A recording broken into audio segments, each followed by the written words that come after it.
Please stand for the Pledge of Allegiance, followed by a moment of silence. I pledge allegiance to the flag of the United States of America and to the republic for which it stands, one nation, under God, indivisible, with liberty and justice for all.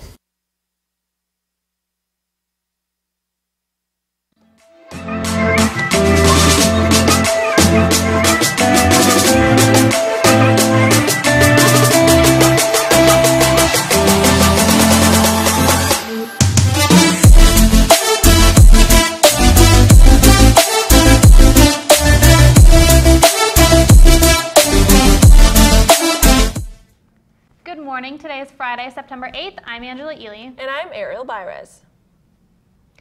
Many new faces were welcomed this school year to Foothill staff and faculty. Reporter Tristan Meng tells us more about some of the teachers that started this year.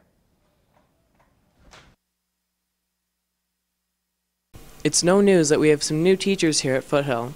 However, not everyone gets to really know them.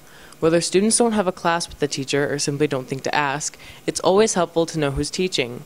We first stopped by teacher Casey Catanella to ask her about her teaching career and how she ended up here at Foothill. I got into teaching because I took a college class and ended up teaching the class better than the professor. So my TA was like, you should continue with math. So I taught for Chicago in 9 years in the suburbs of Chicago.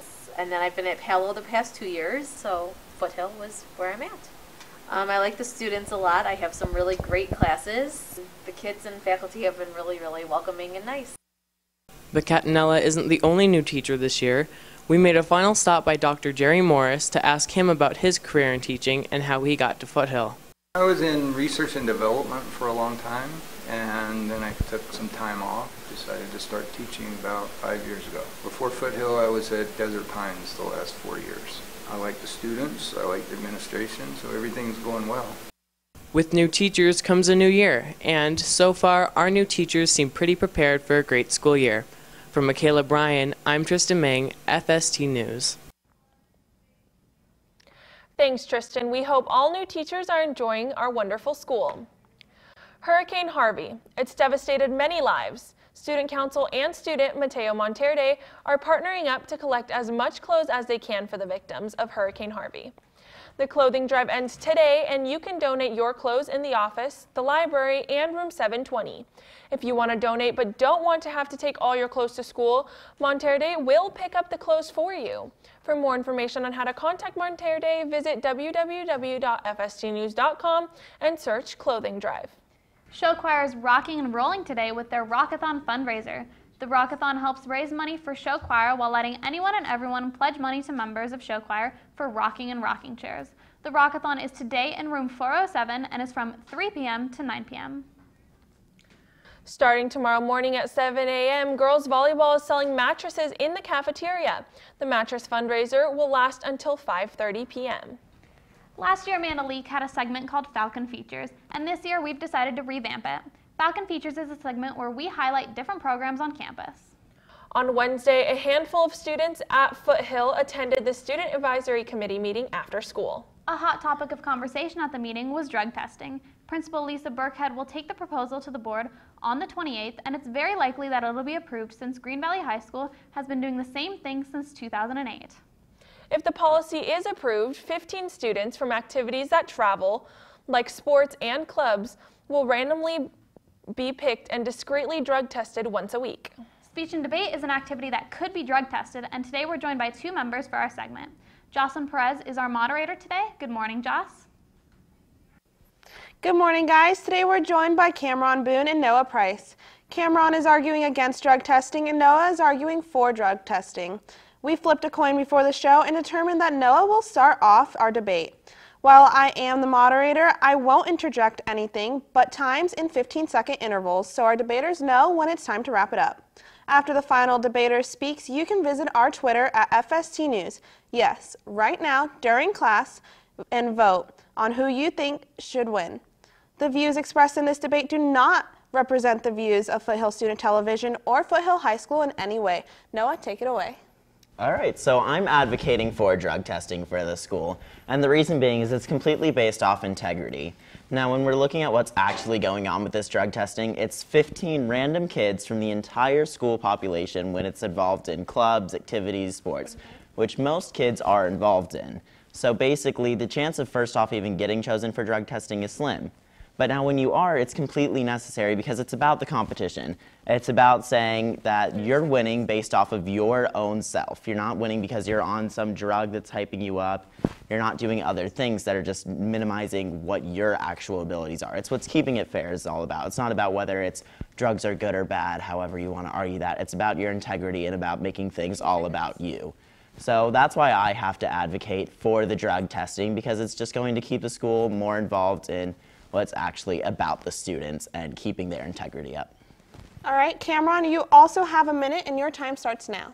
So my opponent talks about integrity a lot in this debate, but I think what's really important is the aspect of faculty and student trust, because all these drug tests are really going to do is divide that trust, basically because students will feel that they are being criminalized when being drug tested and feel that faculty does not trust them. And we also need to look at an economic standpoint when looking towards this, because we see that each test we're going to assume is around $15, and so we can assume that with every 15 kids for a week, we can see that's over $200, and then every month that's around $900, and then an entire school year that's around $18,000. How are we going to be able to maintain these clubs and keep them running?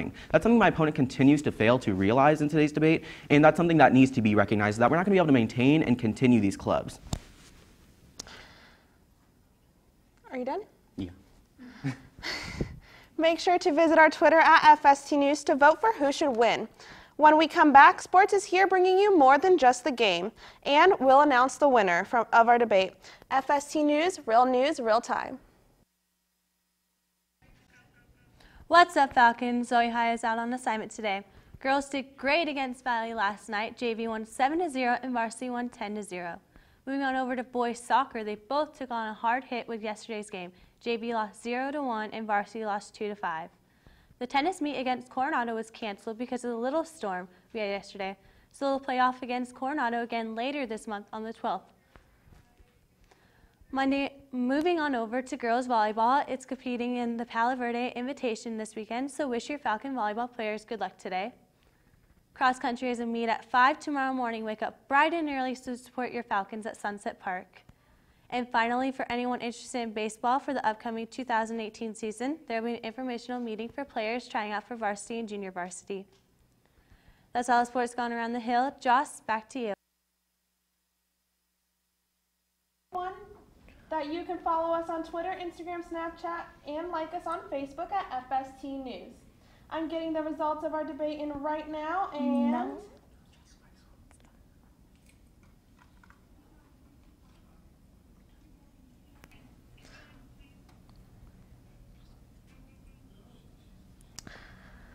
congrats, Noah, you're the winner. Awesome. Congrats, Noah. Thank you to everybody for tuning in today. From all of us at FST News, do you have a great day.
FST News is sponsored by Superior Tire and Service on Horizon near College Drive.